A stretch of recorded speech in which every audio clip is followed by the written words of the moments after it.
खबर है 21 लोगों की मौत, वेदांता के मालिक पर एफआईआर। छत्तीसगढ़ में 21 जिंदगियों को छीनने वाले वेदांता पावर प्लांट के खिलाफ सख्त एक्शन लिया गया है। प्रशासन ने कंपनी के मालिक अनिल अग्रवाल के खिलाफ एफआईआर दर्ज कर ली है। अनिल अग्रवाल ऐसा नाम है जिनके खिलाफ एफआईआर दर्ज होने पर हर तरफ चर्चा शुरू हो गई।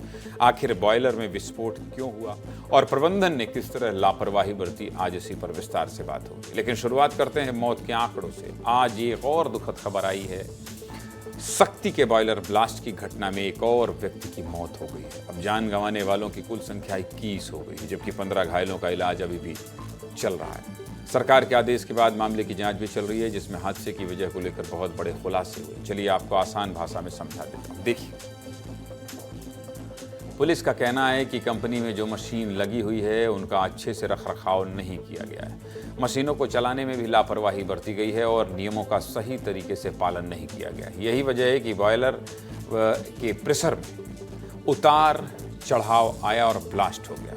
जांच में सामने आया है कि बॉयलर की भट्ठी में बहुत ज़्यादा ईंधन यानी फ्यूल जमा हो गया था, जिसकी वजह से बॉयलर में प्रेशर बढ़ गया और तेज प्रेशर से बॉयलर के नीचे वाली पाइप अपनी जगह से हट गई थी, जिससे ये फट गया। इतना ही नहीं, एफएसएल की रिपोर्ट में भी इसी बात की पुष्टि हुई है कि ज़्यादा फ्यूल इकट्ठा होने और उससे बना एक्स्ट्रा प्रेशर ही पूरे विस्फोट का मुख्य कारण है। ऐसे में इस लापरवाही को प्रशासन ने अपराध माना है और वेदांता ग्रुप के मालिक अनिल अग्रवाल, कंपनी के मैनेजर देवेंद्र पटेल समेत करीब 10 लोगों के खिलाफ एफआईआर दर्ज की गई है। क्या कह रहे हैं एसपी प्रफुल्ल ठाकुर और शक्ति कलेक्टर अमृत विकास टोपनो, सुनिए। जो विगत दिनों जो वेदांता पावर प्लांट में जो एक्सीडेंट हुआ था, में अभी भी 15 लोग विभिन्न अस्पताल में उपचारार्थ भर्ती हैं। फिलहाल इसमें कंपनी प्रबंधन और जो भी उस एरिया के जो भी रिस्पॉन्सिबल व्यक्ति हैं उनके खिलाफ एफआईआर की गई। इसमें तकरीबन नामजद 8 से 10 लोगों के खिलाफ नामजद एफआईआर किया गया और अन्य की भी शामिल किए गए हैं। दुखद घटना के तहत जो है एक और व्यक्ति की मृत्यु हो गई है उपचार के दौरान। तो अभी जो मृतकों की संख्या है वो 20 से 21 हो गई है। गवर्नमेंट ऑफ इंडिया की तरफ से भी जो है जांच टीम घोषित हो चुकी है, वो आएंगी और वो जो मुआयना है उस साइट के और उस सारी चीज़ों की फाइंडिंग्स करेंगे।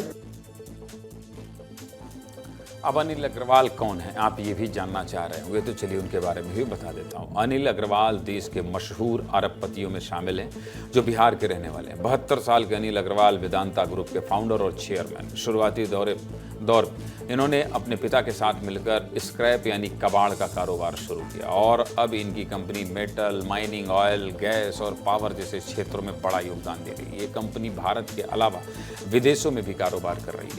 फोर्ब्स 2026 की रिपोर्ट के मुताबिक अनिल अग्रवाल की कुल संपत्ति करीब 4 अरब डॉलर है, जो करीब 35,000 करोड़ रुपए है। इस घटना पर लगातार राजनीति भी जारी है। कांग्रेस के नेता सरकार पर कई तरह के आरोप लगा रहे हैं। दूसरी तरफ सरकार सख्त एक्शन की बात कर रही है। जरा नेताओं को भी सुना देता हूं। कांग्रेस के दबाव के कारण एफआईआर हुआ और उस एफआईआर को भी अभी तक हिडन करके रख दिया गया है।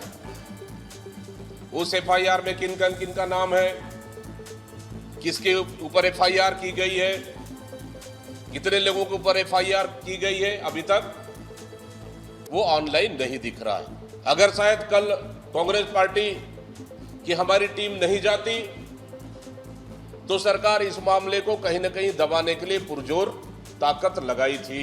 जब घटना घटी थी तभी हमने कहा था कि इसकी जांच होगी और जो भी दोषीदार होंगे उनको पर सख्ती से कार्रवाई होगी। तो जांच का आदेश भी हो गया है और अच्छे जो घायल हैं उनका इलाज का भी व्यवस्था हो रही है।